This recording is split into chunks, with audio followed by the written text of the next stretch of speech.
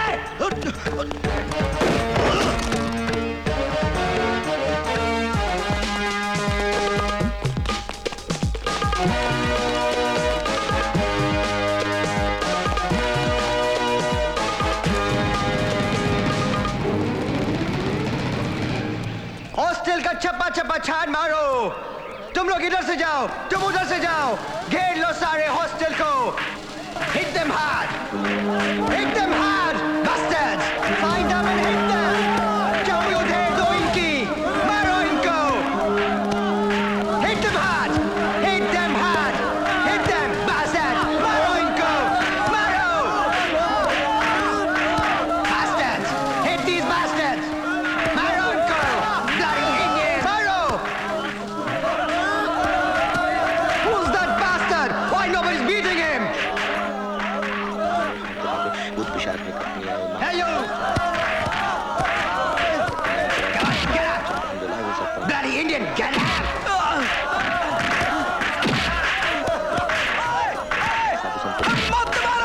Shut up! Get up, bastard! Oh, Pooja, shut up! Hell with Pooja! Come on, you bastard, get up! Hanuman, what, Hanuman? Come on, get up, you bastard, you swine! जय Siya Ram.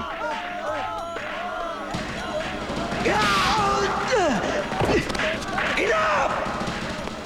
You bastard! Hey! Enough! Enough! You have been testing our passion for long! Get back to your cell, boy! Shut up! Come on! Shoot me! Come on! Shoot me! Come on, you bastard! Come on! Come on! Shoot me! Shoot me, you coward!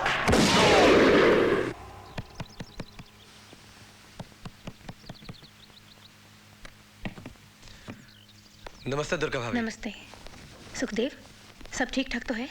सभी सही सलामत है भाभी। इस वक्त कुछ पैसे चाहिए थे, हैं आपके पास? हाँ।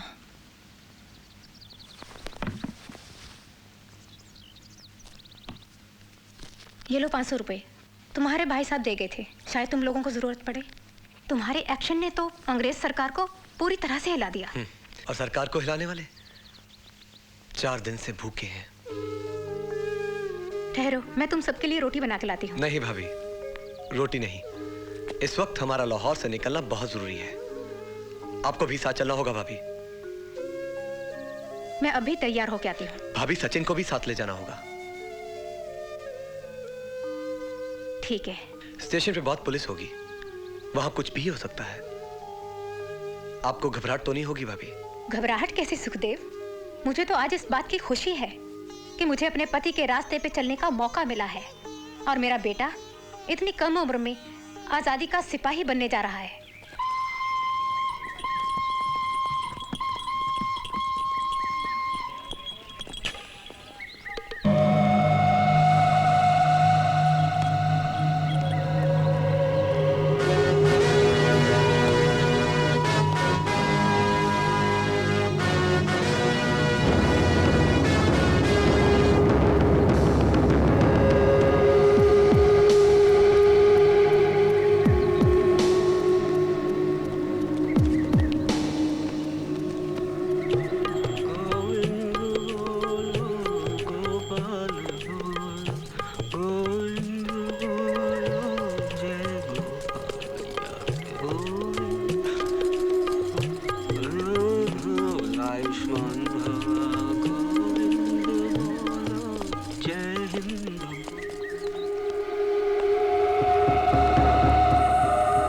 नजर रखो, वो सरदार बच के जा ना पाए।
Halt.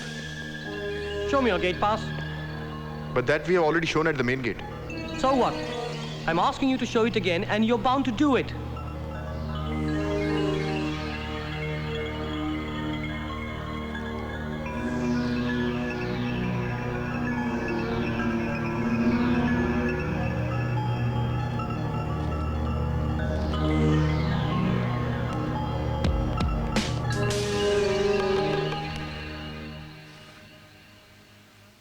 ऑनरेबल मेंबर्स, ये बिल्स, ट्रेड डिस्प्यूट और पब्लिक सेफ्टी बिल्स इस हाउस के ज़ेरे बहस हैं। ये बिल्स 3 महीने पहले इसी असेंबली में बिना पास किए वापस कर दिए गए थे।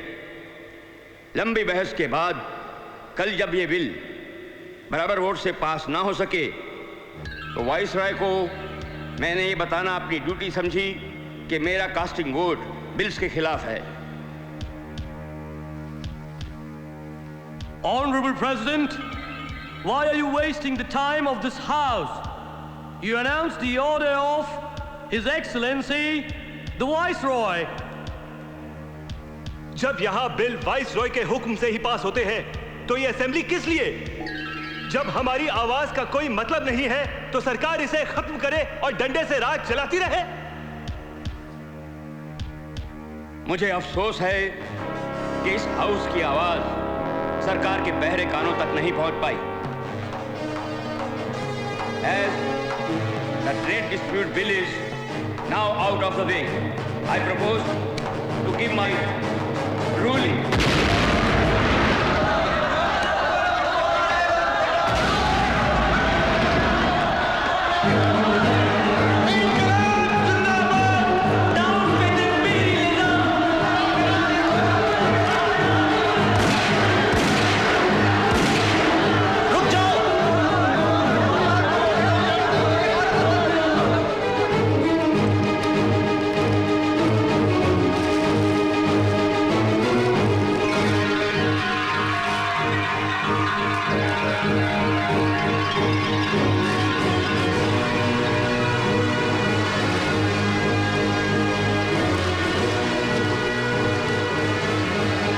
सुनाने के लिए धमाके की जरूरत पड़ती है।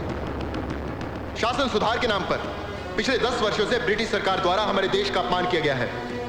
हम इस इतिहास को दोहराना नहीं चाहते। हम सिर्फ उन अपमानों की गिनती कराना चाहते हैं जो सो कॉल्ड इंडियन पार्लियामेंट ने किए हैं। और इसी समय सरकार जनता के ऊपर पब्लिक सेफ्टी बिल और ट्रेड डिस्प्यूट बिल जैसे दमनकारी कानून लादती जा रही है।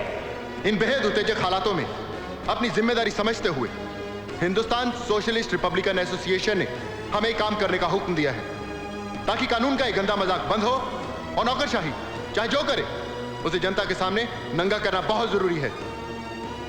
जनता के चुने हुए प्रतिनिधि अपने अपने इलाकों में वापस जाएं और आने वाले इंकलाब के लिए लोगों को तैयार करें।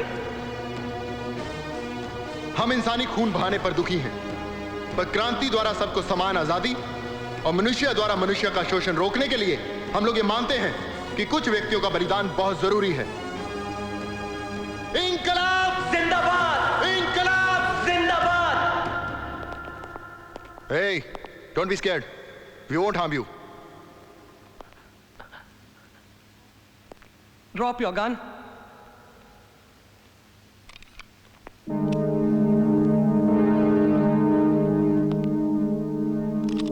Now you can arrest us, and we'll tell the whole world that we have done it. बरतानवी पार्लियामेंट में कुछ मेंबरों ने इस बात पर बड़ी संजीदगी से सोच विचार किया कि हिंदुस्तान की असेंबली में होने वाला ये बम धमाका कोई अच्छी निशानी नहीं है। इसकी गूंज सारी दुनिया में होगी। ये सूरत हाल हमारी सरकार के लिए खतरनाक साबित हो सकती है।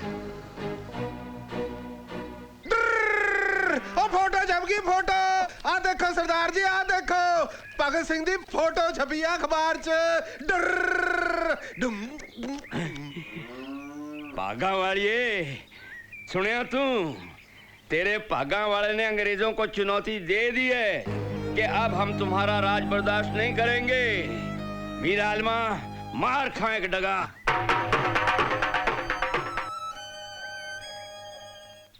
Your Excellency, it is a dangerous sign. सोशलिस्टों की ताकत बढ़ती जा रही है। ये खतरनाक आसार हैं। इन्हें रोकने के लिए आप गांधी जी से समझौता कर लें। Don't worry. फिक्र ना करें, अगर हमें हिंदुस्तान छोड़ना ही पड़ा तो हम हुकूमत सोशलिस्टों को देकर नहीं जाएंगे। हम सिर्फ उन्हीं को हुकूमत सौंपेंगे जो हमारे हितों की रक्षा कर सकें। हमने हिंदुस्तान में बहुत पैसा लगाया है, हम इसे यूं ही नहीं छोड़ सकते। हम सिर्फ उन्हीं से मुआहदा कर सकते हैं जो हमारे व्यापारियों के लिए अपने दरवाजे हमेशा खुले रखेंगे। हमने सारी कोशिश कर ली, लेकिन भगत सिंह से हम कुछ भी उगलवा ना सके। इससे लगता है कि वो अपने ग्रुप का लीडर है। Don't worry. कोई बात नहीं, हम जानते हैं कि लीडर को कैसे तोड़ना है। उसकी ताकत जड़ से काट दो, उसके मातहतों को तलाश करके गिरफ्तार कर लो। कैसे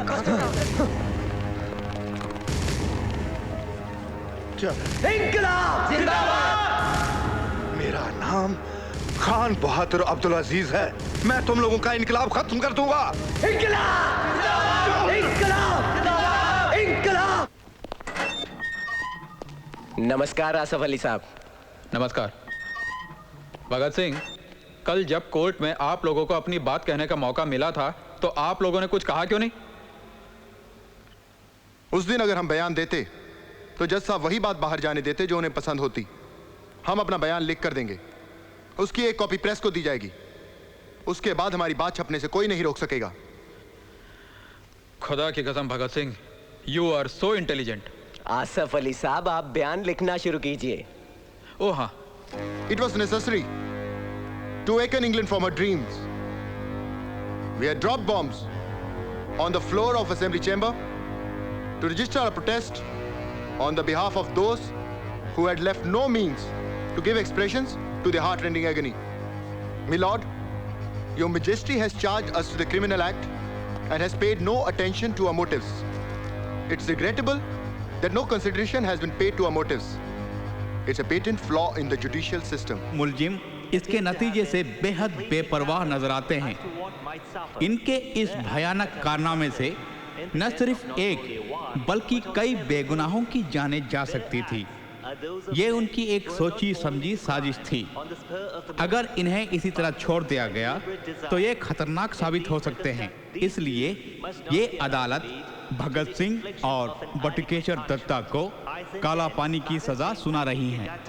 To transportation for life.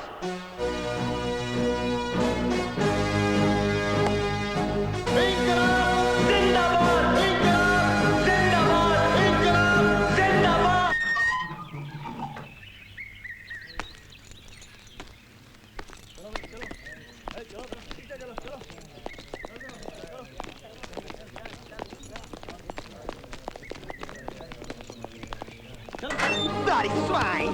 You read this revolutionary book in my jail. How dare you? I'll not allow this to happen again. Take this. You bloody Indian!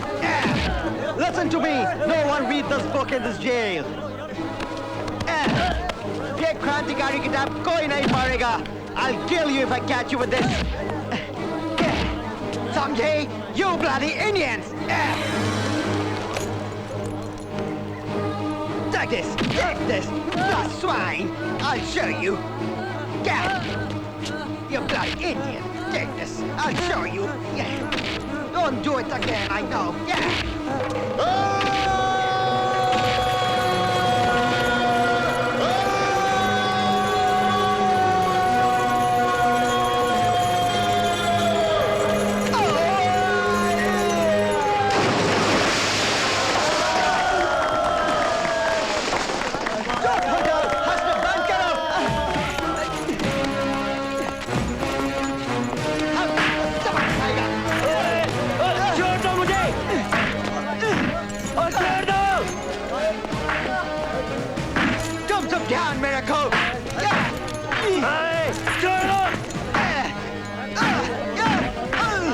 Mister Hilton, इन पागल जानवरों के मुंह मत लगो। पागल जानवर हम नहीं, ये है जो उस बुजुर्ग को मारा था। आखिर क्या कसूर था उसका? कसूर तो अब तुमने किया है। तुम्हारे अंदर जो गर्म खून है मैं निकालूंगा, तुम्हें बताऊंगा मैं कैदियों को कैसे रखता हूं। हम लोग कोई चोरी डकैती के केस में जेल में नहीं आए। हम लोगों ने बगावत की है। हम लोग जंगी कैदी हैं। अब हम तुम्हें समझाएंगे कि जेल में जंगी कैदियों को कैसे रखा जाता है। जंगी कैदी जब खाल कोठरी में बंद करके सूरज नहीं देखने दिया जाएगा तो जंग और बगावत सब कुछ भूल जाओगे। भूलेंगे नहीं। हम तो अभी से जंग का ऐलान करते हैं। जब तक हमें जंगी कैदियों वाली सहूलतें नहीं मिलेंगी, हम लोग भूख हड़ताल करेंगे। आप लोगों को हमें पढ़ने के लिए किताबें देनी होगी। हम जेल के कपड़े नहीं पहनेंगे, कोई काम नहीं करेंगे, और जब तक हमारी मांगे पूरी नहीं हो जाती हम खाना नहीं खाएंगे। इनकलाब जिंदाबाद। भूखे मर जाओगे, कुछ नहीं मिलेगा। मेरे जुल्मों की हद तुम लोगों ने नहीं देखी। सिपाहियों, इन लोगों को ले जाओ।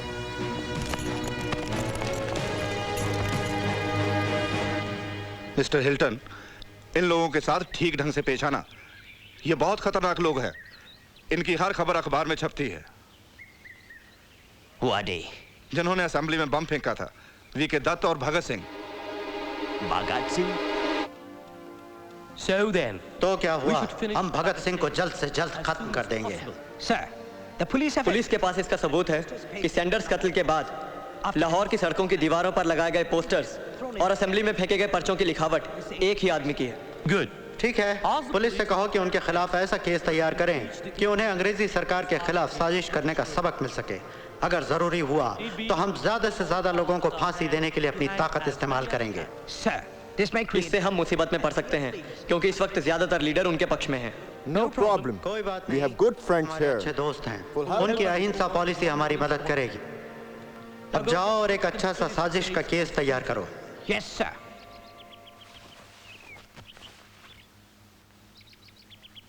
सरकार तेरे और तेरे साथियों से सैंडर्स मर्डर केस शुरू करने जा रही है।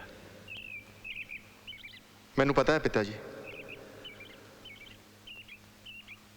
वैसे तो तूने कभी मेरी बात मानी नहीं, लेकिन इस बार मान लेना। हम ये केस लड़ने के लिए एक बहुत बड़ा वकील करना चाहते हैं। इश्क मुकदमे वकीलों और दलीलों से नहीं जीते जाते पिताजी, दिल से लड़े जाते हैं। जिसे सारी दुनिया हार मानती है वही सच्चे आशिक की जीत होती है। इश्क का खेल जीतने के लिए जान हारनी पड़ती है। श्री गुरु नानक देव जी ने भी लिखा है, इत मार्ग पैर तरी जय, सिर दीजे कान ना कीजय। पर तेरी ये बातें मैं तेरी माँ और बाकी घर वालों को कैसे समझाऊं? आज 35 दिन हो गए तेरी भूख हड़ताल को। सबका रो रो की बुरा हाल है। मां से कहना कि बचपन से खिलाया हुआ घी अभी तक बाकी है मेरे शरीर में। सबसे कहना कि मैं बिल्कुल ठीक ठाक हूं। और वैसे भी अभी तो जंग शुरू हुई है। देखना है जोर कितना बाजुए कातिल में है।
मां, तुझे अंदर आने की इजाजत कैसे मिली?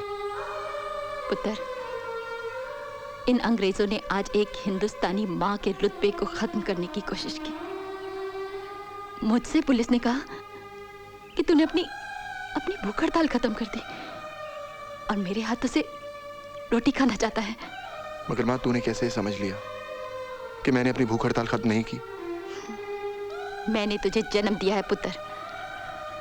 अगर मैं बेटे के मुंह में धोखा खा सकती हूँ तो तुझे देख के मेरा दिल समझ सकता है कि तेरे मन में क्या है। हाँ, मुझसे गलती तो हुई है पुत्र। आज मैं ही अपने हकों की जंग लड़ रहे पुत्र के खिलाफ हथियार बनने जा रही थी। इसमें तेरी कोई गलती नहीं है माँ। जब ये अंग्रेज लोग धर्म और जात के नाम पर भाई भाई को आपस में लड़वा सकते हैं तो एक माँ को धोखा देना इनके लिए मुश्किल नहीं है। लेकिन ये लोग ये नहीं जानते कि जिस पुत्र को मैंने अपनी कोख में 9 महीने गुरु गोविंद सिंह जी की चंडी दी वार का पाठ सुनाकर पैदा किया है, वो हार ही नहीं सकता। पुत्र, तू अपने सच पे डटे रहना। जीत तेरी ही होगी।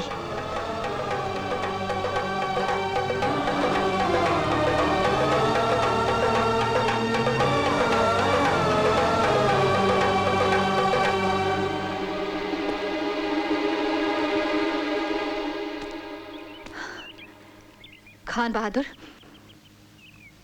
मेरा एक मशवरा है तुझे। आज के बाद किसी इंकलाबी की माँ की ममता का इम्तिहान लेने की कोशिश मत करना, क्योंकि इंकलाबी पुत्रों की माँओं के कलेजे भी पत्थर के होते हैं।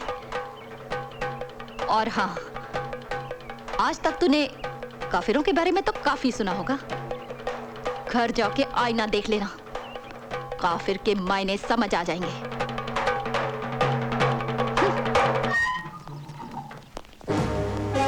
पकड़ो इसको।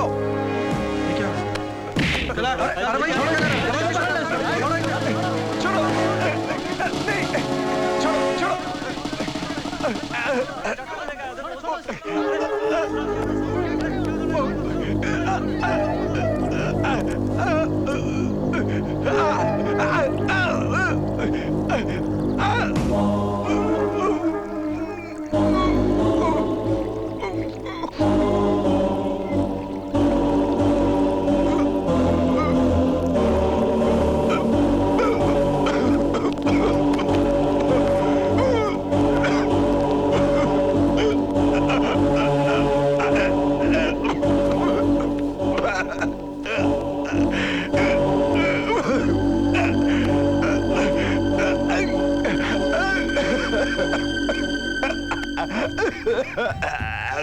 तुम लोग जतिन को कहां लेके जा रहे हो? ये लाला देवीदास इन्हें जमानत पर ले जा रहे हैं। तुम इसे सिर्फ इसलिए लेकर जा रहे हो कि कहीं इसकी मौत जेल में ना हो जाए। भूख हड़ताल करोगे तो मौत तो होगी ही। ओए, जतिन की हालत भूख से नहीं बिगड़ी, तुम्हारे जबरदस्ती दूध पिलाने से बिगड़ी है। अगर तुम इसे ले जाना ही चाहते हो तो बिना शर्त रिहा करो। ऐसा नहीं हो सकता। तो इस तरह हम इसे ले जाने नहीं देंगे। और इसे ले जाने के लिए तुम्हें हमारी लाशों से गुजरना होगा।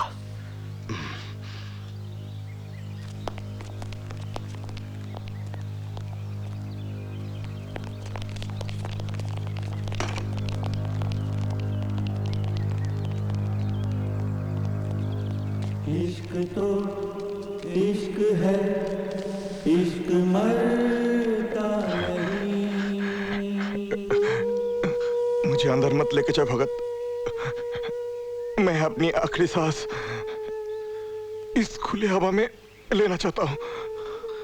नहीं मेरे दोस्त, तुम अभी आखिरी सांस नहीं ले सकते। अभी तो हमें आजाद हिंदुस्तान साथ में देखना है। भगत, आजाद हिंदुस्तान हमारी आने वाली पीढ़ियां देखेंगी।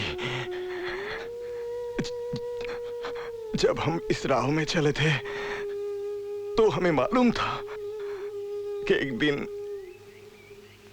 मौत से मुलाकात होगी। बस मैं तुम लोगों से कुछ आगे निकल गया। इनकलाब जिंदाबाद।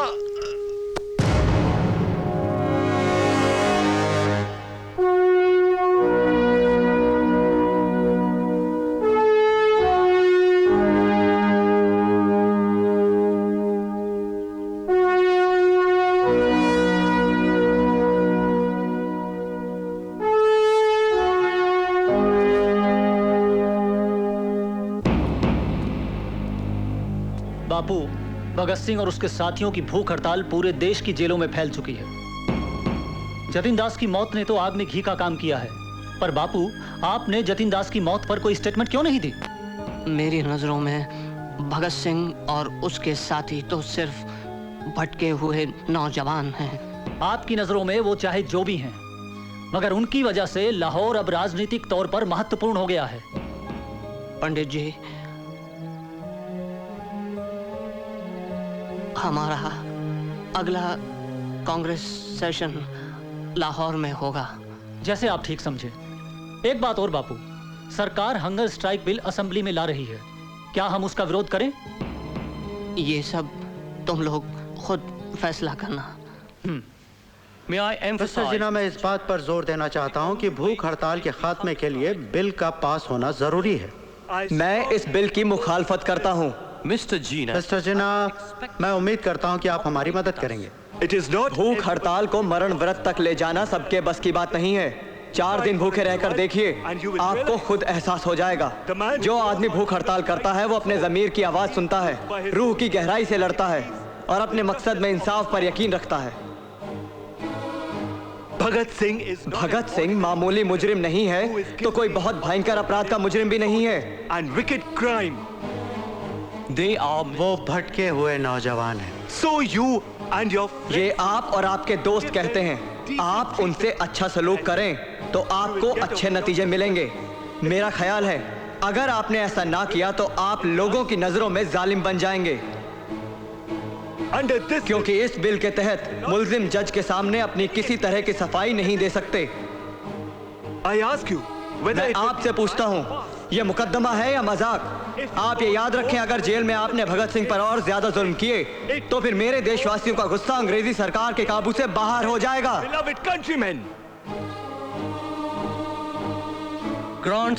हुकूमत और भगत सिंह के दरमियान समझौते के लिए जो मुमकिन मांगे हैं उन्हें मान लिया जाए। मैं इस मामले को जल्द से जल्द खत्म करना चाहता हूँ। सुखदेव, आप लोगों के लिए बहुत बड़ी खुशी की बात लेके आया हूँ मैं। सरकार ने आप लोगों की मांगे मंजूर कर ली है। इंकलाब जिंदाबाद! इंकलाब जिंदाबाद!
मिस्टर खान, सैंडर्स कत्ल के मामले में क्या हुआ? सर, इस केस में 600 के करीब गवाह तैयार कर लिए हैं।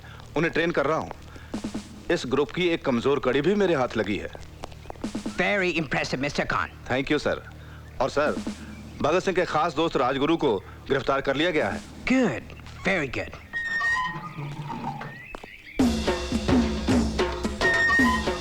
भाऊ, चला। आ जाओ यार।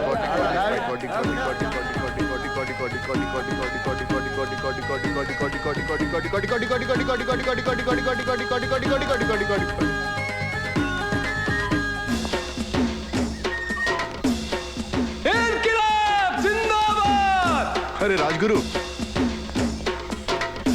इंकलाब जिंदाबाद! इंकलाब जिंदाबाद! इंकलाब जिंदाबाद!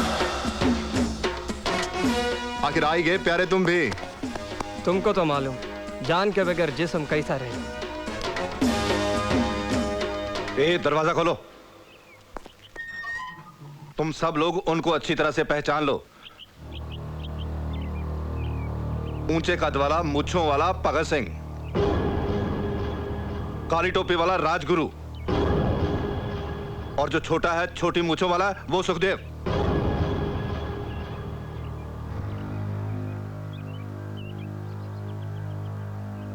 मुझे पता चला कि गोरों ने 200-400 गवाह तैयार किए।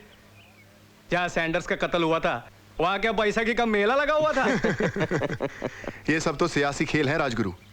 देखना, वो लोग हमारी जीत को हार साबित करने के लिए क्या क्या खेल खेलेंगे। और हम भी उनके खिलाफ कुछ ऐसी सियासी दांव पे चलेंगे भगत। हम उनकी साजिश को पूरी दुनिया के सामने नंगा करेंगे। लोगों को पता तो चले कि अपने साम्राज्यवाद को कायम रखने के लिए ये लोग कहां तक गिर सकते हैं। लेकिन ये सब होगा कैसे? तुम बस देखते रहो।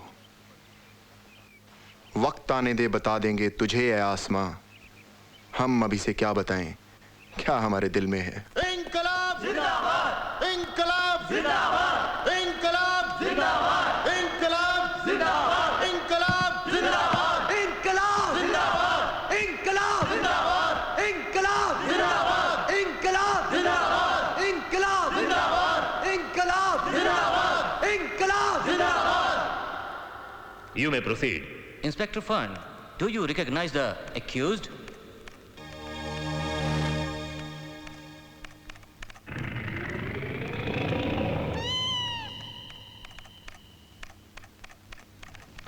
नहीं सर। नहीं, मैं किसी को नहीं पहचानता। क्या जानते हो तुम सैंडर्स कत्ल के बारे में? मैं तो इतना जानता हूं जज साहब कि पुलिस वालों ने मुझसे कहा कि तुम कहना कि भगत सिंह और उनके साथियों ने सैंडर्स को मारने की साजिश रची थी। अगर तुमने ऐसा नहीं कहा तो तुम्हें भी इस केस में फंसा दिया जाएगा।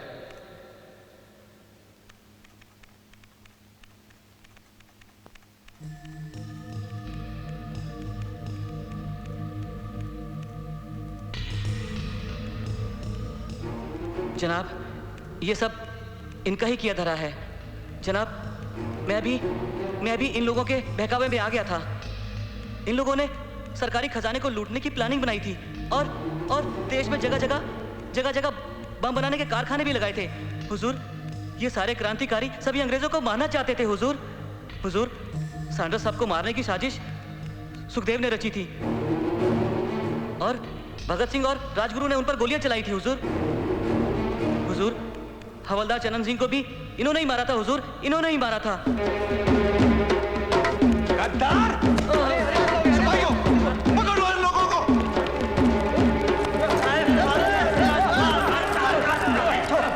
Order, order!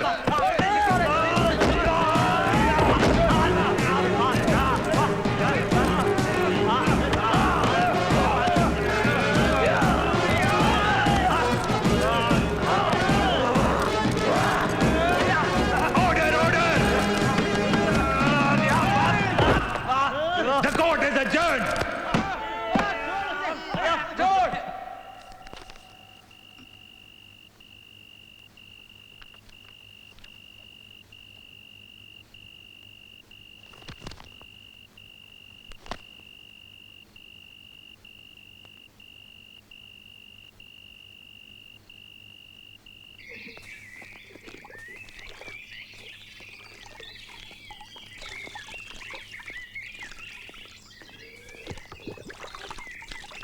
क्या सोच रहे हो भगत? जयगोपाल के बारे में सोच रहा था यार। पता नहीं अंग्रेज अफसरों ने उसे कितना टॉर्चर किया होगा कि वो अपने दोस्तों के खिलाफ खड़ा हो गया। ये साले अंग्रेज कुछ भी कर सकते हैं। मुझे तोड़ने की कोशिश नहीं की थी इन्होंने, ये कहकर कि भगत सिंह टूट गया। और मुझे तो झूठी खबरों वाले अखबार भी दिखाए थे इन्होंने। हो भाऊ, जयगोपाल के साथ ऐसा कुछ नहीं हुआ है। वो मुझे पहले से ही कमीना और लालची नजर आता था। अगर कोर्ट में उस दिन मेरे हाथ में रिवॉल्वर होता ना तो उसे वही गोली मार देता साले को। फांसी तो वैसे भी लगनी है। इतनी गर्मी में मत रहा करो प्यारे। फांसी हमें जयगोपाल के कहने से नहीं लगेगी। उसका फैसला तो ब्रिटिश सरकार बहुत पहले से कर चुकी है। कोर्ट में तो सारे सिर्फ ड्रामा कर रहे हैं। What's going on? The happenings in... ये सब क्या है? अदालत में जो कुछ हो रहा है वो बरतानवी हुकूमत के लिए शर्मनाक है।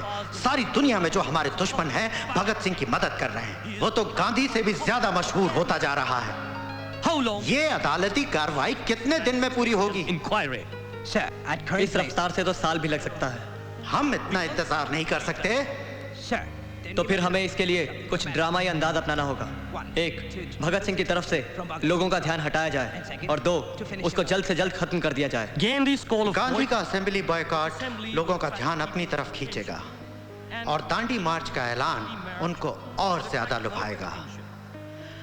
ऐसा करते हैं कि कांग्रेस के हर छोटे बड़े को गिरफ्तार कर लें, जिससे वे आवाम में ज्यादा मशहूर हो जाएंगे। ये तो सिर्फ आधा काम है।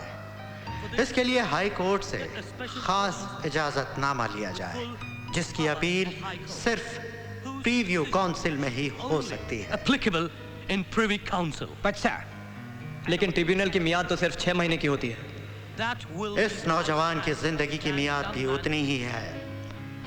ट्रिब्यूनल में 2 अंग्रेज जज और एक हिंदुस्तानी जो कि मुस्लिम हो। That too, a Muslim. बहुत अच्छा सर, हिंदू मुस्लिम को आपस में लड़ाने का क्या खूब आइडिया है। पंडित, जय हिंद। जय हिंद। पंडित, सरकार ने ट्रिब्यूनल भगत सिंह को खत्म करने के लिए बनाया है। तुम कुछ भी करो पंडित, वरना हमारे साथी फांसी चढ़ा दिए जाएंगे। मैं क्या करूं भगवती? जब खुद भगत सिंह बाहर आने के लिए तैयार नहीं है तो हम क्या कर सकते हैं? कुछ ना कुछ तो करना पड़ेगा पंडित जी। इस तरह सरकार को हम अपने शेर का शिकार कैसे करने देंगे? बस आप किसी भी तरह भगत सिंह को मनाइए। ठीक है, मैं किसी तरह खुद भगत से मिलकर उसे मनाने की कोशिश करूंगा।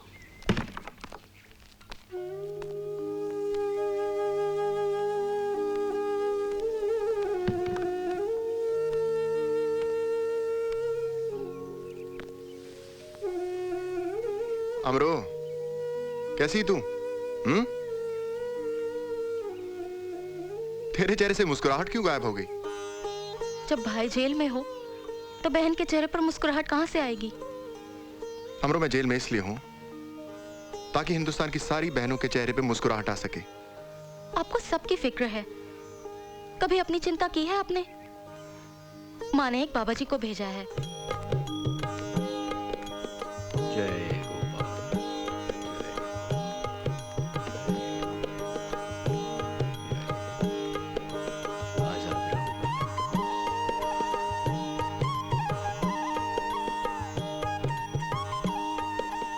बाबा जी, आप यहाँ कैसे? भक्तों के कष्ट दूर करने के लिए हम कहीं भी पहुंच जाते हैं बालक। आप ही के आशीर्वाद से तो इतना कुछ कर पाया हूं बाबा। अब तुम्हारी भक्ति संपूर्ण हुई बच्चा।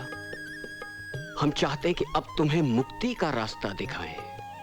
ये भक्ति मैंने अपनी मुक्ति के लिए नहीं की, मुझे सारे हिंदुस्तान की मुक्ति चाहिए। देखो भगत, हमारी बात मानो और इस धार्मिक पुस्तक का पाठ करो। सभी पुस्तकों में सिर्फ अपनी मुक्ति का रास्ता लिखा रहता है बाबा, मुझे सबकी मुक्ति चाहिए। देखो भगत, तुम मेरी बात मानते क्यों नहीं? तुम्हारा इस जेल से आजाद होना बहुत जरूरी है।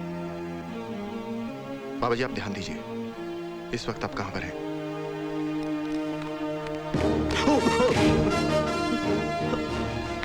मैं जानता हूं कि लाहौर में तुम कहां रहते हो और तुम्हारे परिवार में कितने सदस्य हैं, इसलिए दीवार की तरफ मुंह करके खड़ा रहो फौरन।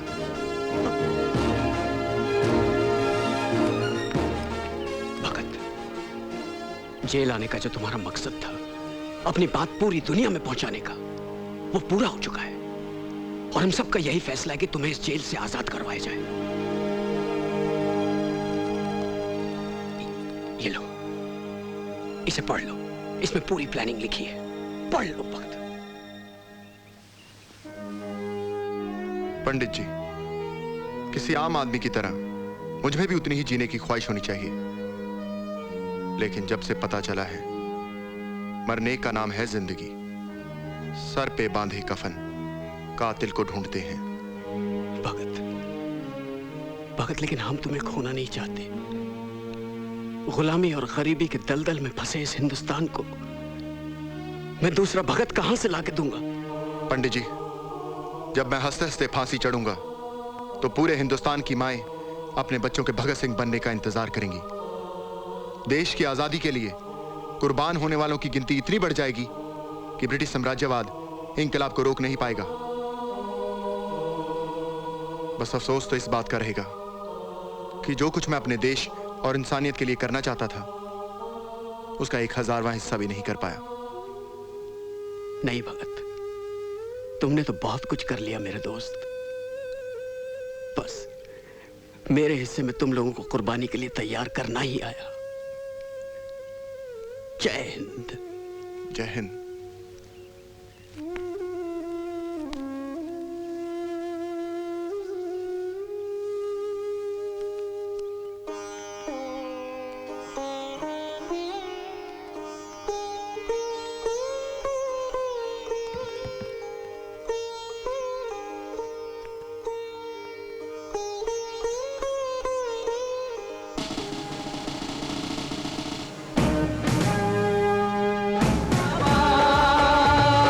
वंदे मातरम वंदे मातरम वंदे मातरम वंदे वंदे मातरम वंदे मातरम वंदे मातरम वंदे इनकलाब जिंदाबाद। Stop!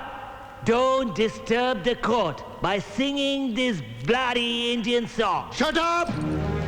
Hold your tongue, Mr. Coldstream, and dare not abuse our beloved language. ये हमारे वतन की भाषा है, आप इसे गाली नहीं दे सकते। अगर तुम्हें इंग्लिश प्यारी है तो हमें अपनी मातृभाषा जान से प्यारी है। तुमने भाषा को नहीं, हमारी माँ को गाली दी है। हम तब तक कोर्ट की कार्रवाई में हिस्सा नहीं लेंगे जब तक तुम हमसे माफी नहीं मांगोगे। Don't shout, otherwise you will be sent back to jail. What else can you do? हमें तो मालूम है कि हमें फांसी दे दी जाएगी। कोर्ट में तो सिर्फ ड्रामा हो रहा है। And what about you, Mr. आगा हैदर? आप तो इसी मिट्टी में पैदा हुए हैं ना? जब इस अंग्रेज ने हमारी भाषा को गाली दी तो आप चुप कैसे बैठे रहे? Are you not ashamed of yourself? Take them back to jail. इनकलाब जिंदाबाद। इनकलाब जिंदाबाद।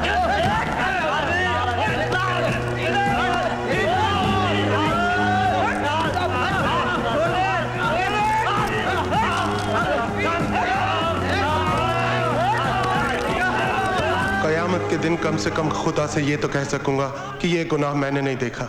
Sir, Aga Haidar has resigned from the tribunal. To hell with Mr. Aga Haidar.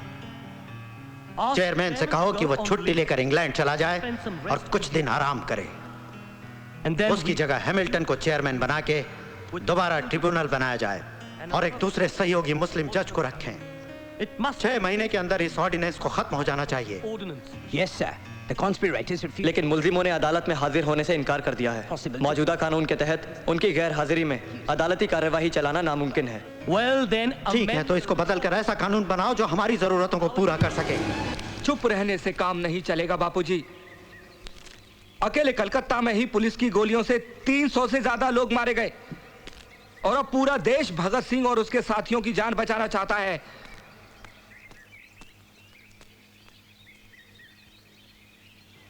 लेकिन मैं इसमें क्या कर सकता हूँ? सिर्फ आप ही कुछ कर सकते हैं बापूजी।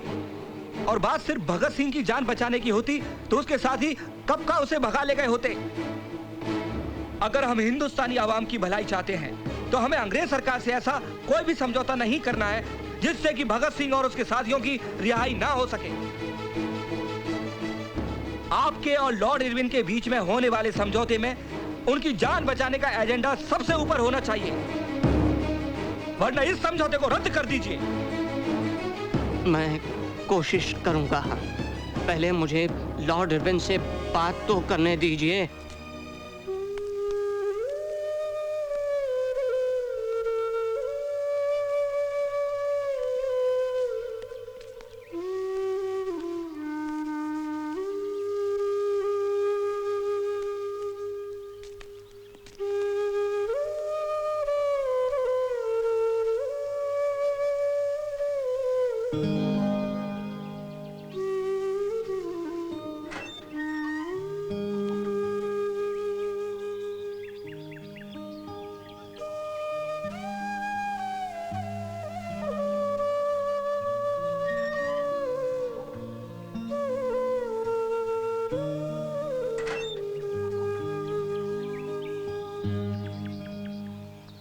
बस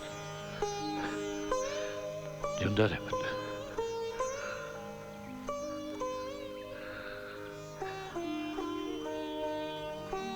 पुत्र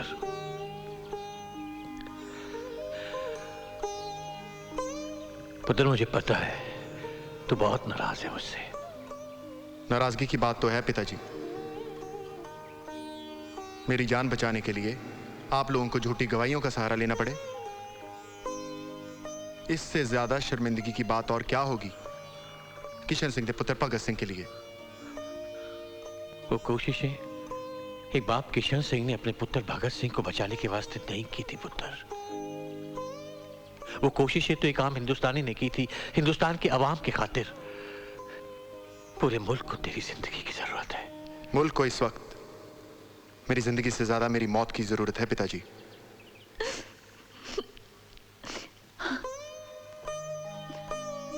मां, तेरी आंख में आंसू? आंसू सिर्फ दर्द के तो नहीं होते ना पुत्र, फिर ऐसे आंसू, अरे ऐसे आंसू तो बड़ी कम माओ को नसीब होते हैं।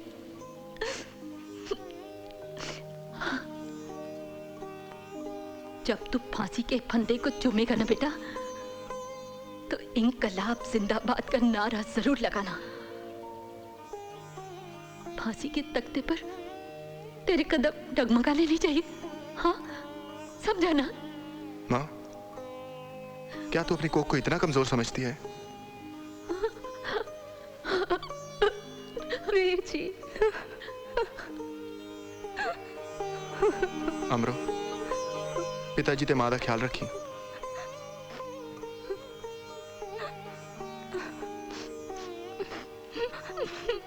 कुलतार, तेरे छोटे वीर ऐदा नहीं रोंदे? मेरी हवा में रहेगी ख्याल की बिजली, ये मुश्ते खाक है फानी, रहे रहे न रहे।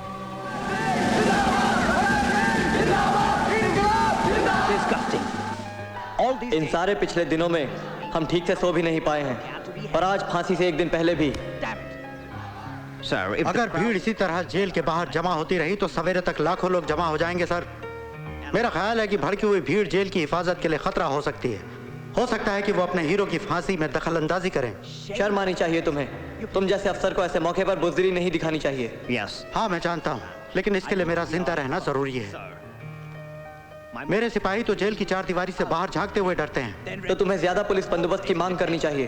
मैं आपको याद दिला दूं कि जलियांवाला बाग का कत्लेआम अंग्रेजी सरकार के लिए बड़ी शर्मनाक बात थी, और मुझे यकीन है कि आप किंग को दोबारा शर्मिंदा नहीं करना चाहेंगे। तो फिर फांसी आज ही दे दो। एक्सक्यूज मी सर, एग्जीक्यूशन आर, लेकिन फांसी तो सिर्फ सूरज निकलने से पहले ही दी जाती है, और कानूनन तयशुदा तारीख से पहले किसी को फांसी की इजाजत नहीं होती। Mister Khan, the wish of the government, जो हुकूमत की मर्जी हो वही इस देश के लिए कानून है। मैं तुम्हें हुक्म देता हूँ कि तुम जाकर फांसी की तैयारी करो और उन्हें अभी फांसी दे दो। Now!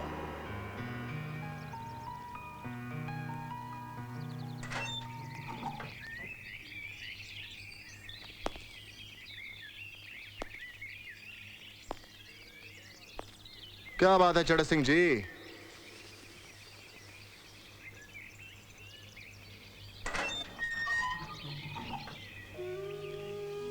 भगत सिंह, अब जालिमों ने आज रात को ही तुम्हें... लगता है तुम्हारी सरकार आज की रात एक इंकलाबी की मुलाकात दूसरे इंकलाबी से होने नहीं देगी चढ़ सिंह। बारात की तैयारी करें फिर। Bhagat Singh,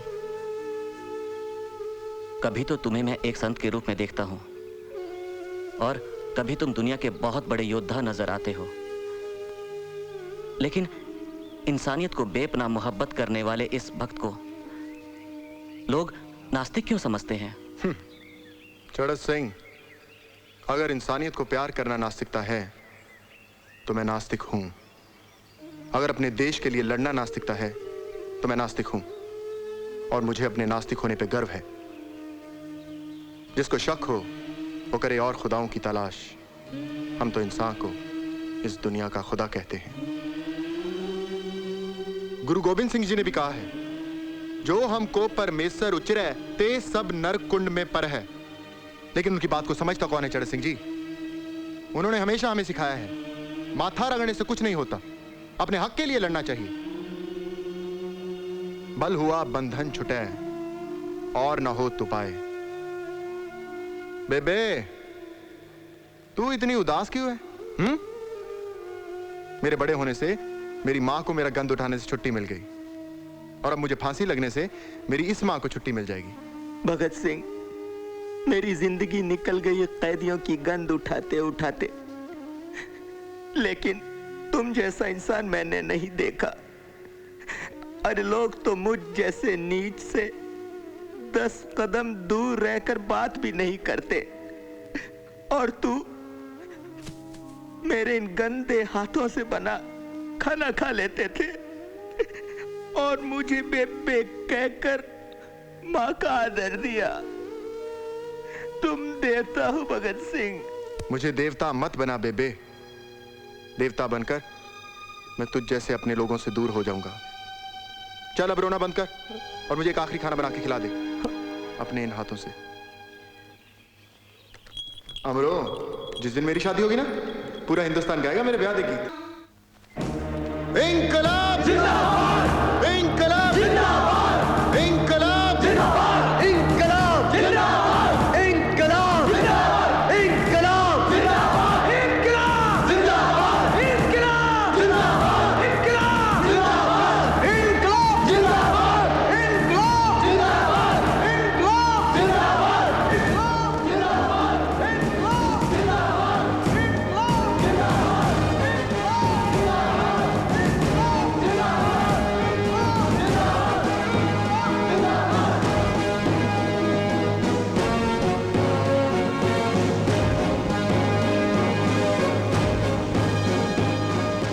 What's your last wish? Inquilab. What is your last wish? Okay, I'd like to hug my brothers.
जब भी मुरझाएं किसी रोज वफा के पौधे, फिर मेरे खून से एक नई फसल बो लेना।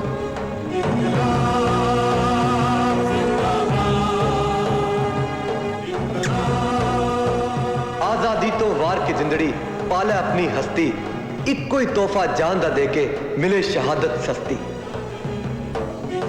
अपनी मौत का जश्न मनाकर फांसी को हम चूमेंगे, आजादी के परवाने हैं मरकर भी हम झूमेंगे।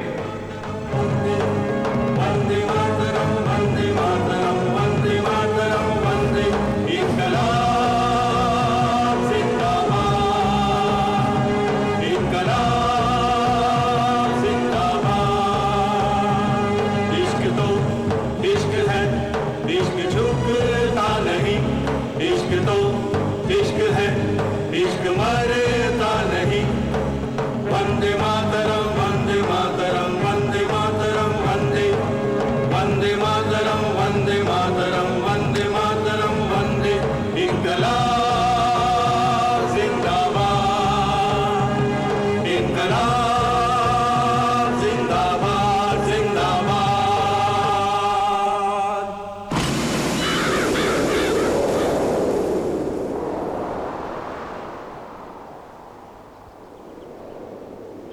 इंकलाब जिंदाबाद। Oh my God! After a long time. बहुत दिनों बाद आज मैं राहत महसूस कर रहा हूँ। आखिरकार हमने अंग्रेजी सरकार की सबसे बड़ी चुनौती को खत्म कर दिया है।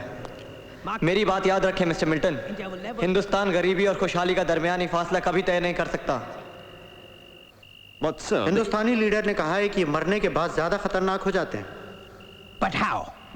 इनकी अर्थी का जुलूस अवाम में अंग्रेजी सरकार के खिलाफ गुस्से की आग भर देगा और हमें मजबूरन ये मुल्क छोड़ना पड़ेगा।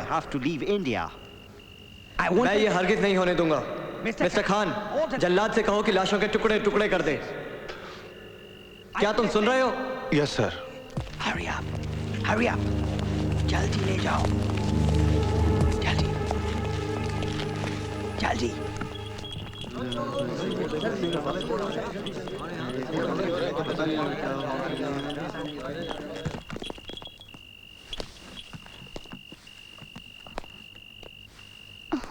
जी, भगत सिंह को फांसी दे दी गई। हाय रब्बा।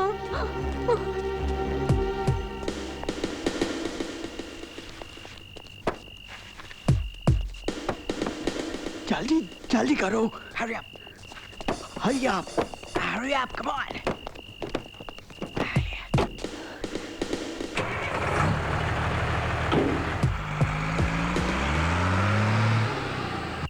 प्राजी, प्राजी, पुलिस की गाड़ी पीछे के दरवाजे से बाहर निकले। प्राजी, चलिए जल्दी, चलिए।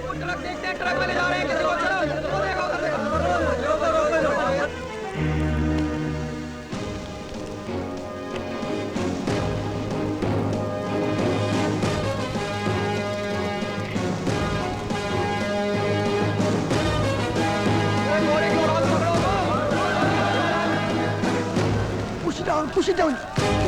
Oh my God!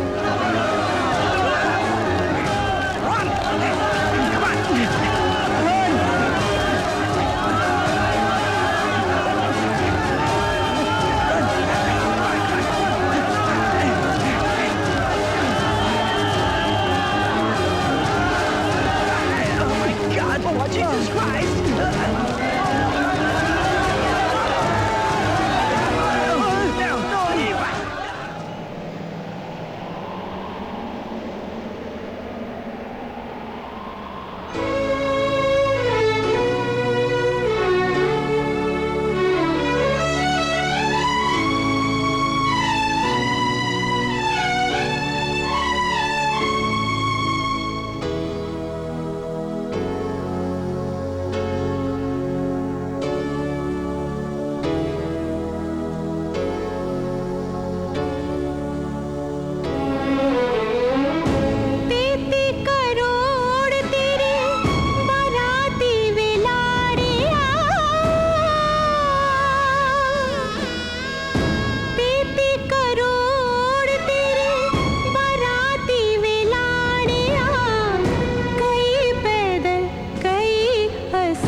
अपने वतन पे जो कुर्बान होवे, आशिक दिल दे तूने जान दे दी, सच्चे इश्क की यही पहचान होवे।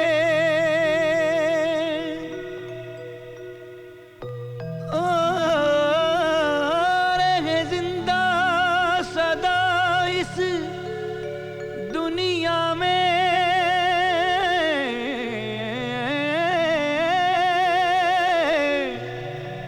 अपने वतन पे जो कुर्बान होवे, आशिक दिल दे तूने